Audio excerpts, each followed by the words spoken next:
بنی اسرائیل کے 3 آدمیوں کا واقعہ لکھا ہے کہ 3 آدمی جو ہے مختلف قسم کی پریشانیوں مصیبت میں مبتلا تھے۔ ان میں سے جو سب سے پہلا شخص تھا وہ جو ہے برس کی جو بیماری ہے، برس کا جو مرض ہے اس کے اندر مبتلا تھا۔ اس کے چہرے پہ برس کے داغ تھے۔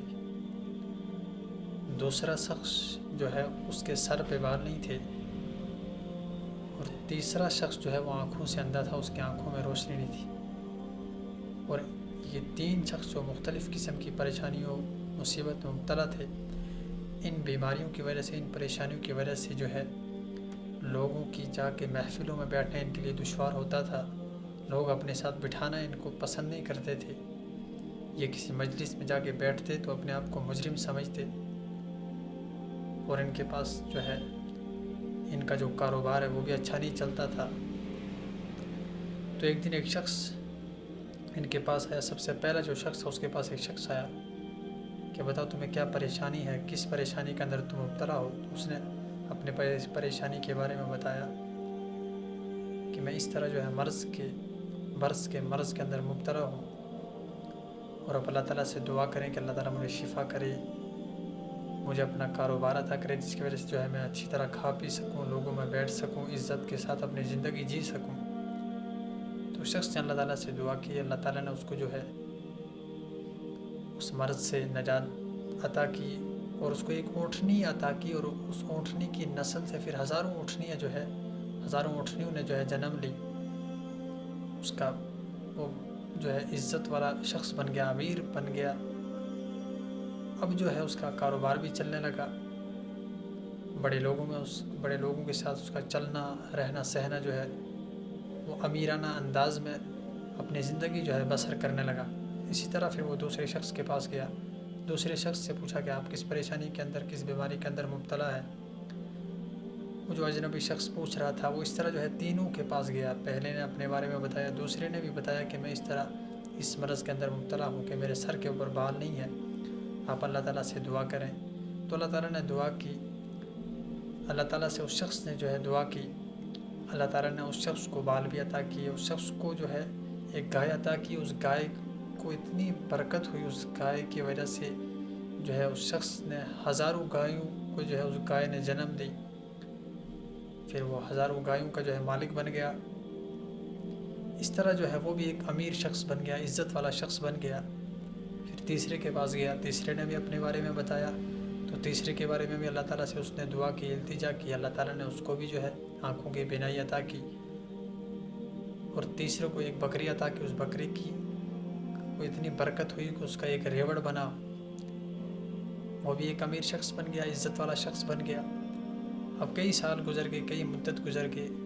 یہ تینوں شخص جو ہے اللہ تعالیٰ کی نعمتوں سے لذت اٹھا رہے ہیں، فائدہ اٹھا رہے ہیں اور اپنی زندگی جی رہے ہیں، لیکن آہستہ آہستہ یہ غفلت کے شکار ہو گئے، غافل ہو گئے۔ اللہ تعالیٰ کی نعمتوں کا جو ہے ان نعمتوں سے فائدہ اٹھا رہے تھے، لیکن اللہ تعالیٰ کو بھول چکے تھے۔ اب یہی شخص جو پہلے ان کے پاس آیا تھا، اللہ تعالیٰ سے دعا کی تھی ان کے حق میں، یہی شخص جو ہے، یہی اجنبی ان کے پاس آیا، ان سے بھیک مانگنے آیا۔ پہلے شخص کے پاس آیا، کہا کہ آپ تو پہلے اس حالت میں تھے، اللہ تعالیٰ نے آپ کو عطا کیا، لہٰذا میں اللہ کے نام سے آپ کی جو ہے آپ سے مانگتا ہوں، آپ مجھے کچھ دے دیں۔ تو اس کو بڑا غصہ آیا کہ میں تو پہلے اس حالت میں نہ تھا، میرا جد امجد، میرا دادا، میرا پردادا، ہماری نسلیں جو ہے در نسلیں ہم امیر گھرانے سے ہیں، ہمارے دادا پردادا امیر تھے، ہم تو کبھی غریبی کی حالت میں ہم نے زندگی بسر ہی نہیں کی۔ اس نے جو ہے اس کو دھکا دے کے نکالا، اس کو کچھ نہیں دیا، لہٰذا اس شخص نے، جو وہ اجنبی شخص تھا، اس نے کہا کہ اللہ تعالیٰ تجھے اسی حالت میں واپس لوٹا دے جس حالت میں تو پہلے تھا۔ تو اللہ تعالیٰ نے اس سے وہ نعمتیں چھین لی، تو جو ہے اس کو دوبارہ اسی حالت میں لوٹا دیا۔ اسی طرح دوسرے شخص نے بھی یہی رویہ اختیار کیا، جس کے سر پہ بال نہیں تھے، اس نے بھی یہی رویہ جو ہے اس شخص سے اختیار کیا کہ میں نے جو ہے سب کچھ اپنی محنت سے کمایا ہے، لہٰذا آسمان سے کچھ نہیں آیا، جو کچھ کمایا میں نے اپنی محنت سے کمایا ہے۔ تو اس شخص کے بارے میں بھی انہوں نے یہی بد دعا دی اس شخص کو، تو اس شخص کو بھی اللہ تعالیٰ نے اپنی حالت میں واپس لوٹا دیا۔ اس طرح تیسرے شخص کے پاس جب گیا تو تیسرے شخص نے کہا، تب تیسرے شخص سے اس کے بارے میں بتایا کہ پہلے تم اس حالت میں تھے، تمہاری آنکھوں کی روشنی نہیں تھی، پھر اللہ تعالیٰ نے تمہیں بینائی عطا کی، اللہ تعالیٰ نے تمہیں مال و دولت دیا، تو اس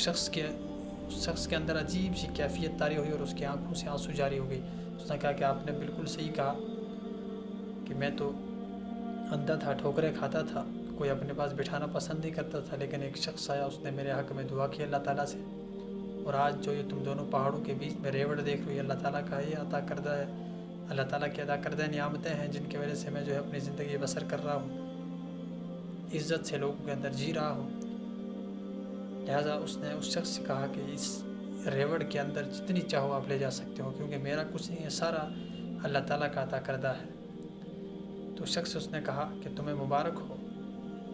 میں تو اللہ تعالیٰ کی طرف سے بھیجا ہوا ایک فرشتہ ہوں جو ان 3 شخصوں کا جو ہے 3 آدمیوں کا امتحان کرنے اللہ تعالیٰ نے مجھے بھیجا تھا. لہٰذا ان دونوں نے جو ہے مجھے دھتکار دیا اور کہا کہ ہم نے اپنی محنت سے سب کچھ کمایا ہے، لہٰذا اللہ تعالیٰ نے ان کو دوبارہ اپنی حالت میں لوٹا دیا، اور آپ نے جو ہے اللہ تعالیٰ کی نعمتوں کا فائدہ بھی اٹھایا اور شکر ادا بھی کیا، اور آپ اس امتحان میں کامیاب ہو گئے. لہٰذا جو ہے اللہ تعالیٰ کی نعمتوں کا ہر وقت شکر ادا کرنا چاہیے، اور اپنی اوقات کو بندہ نہ بھولے کہ میری اوقات کیا تھی، کہ ہم تو دنیا میں آئے، ہمارے بدن پہ لباس تک نہیں تھا، سب کچھ اللہ تعالیٰ کا عطا کردہ ہے. لہٰذا اگر سب کچھ ہمیں اللہ تعالیٰ کا عطا کردہ ہے تو پھر تکبر و گھمنڈ نہیں ہونا چاہیے. ہر وقت، ہر حال میں، ہر لمحے جو ہے اللہ تعالیٰ کی نعمتوں کا شکر ادا کرنا چاہیے.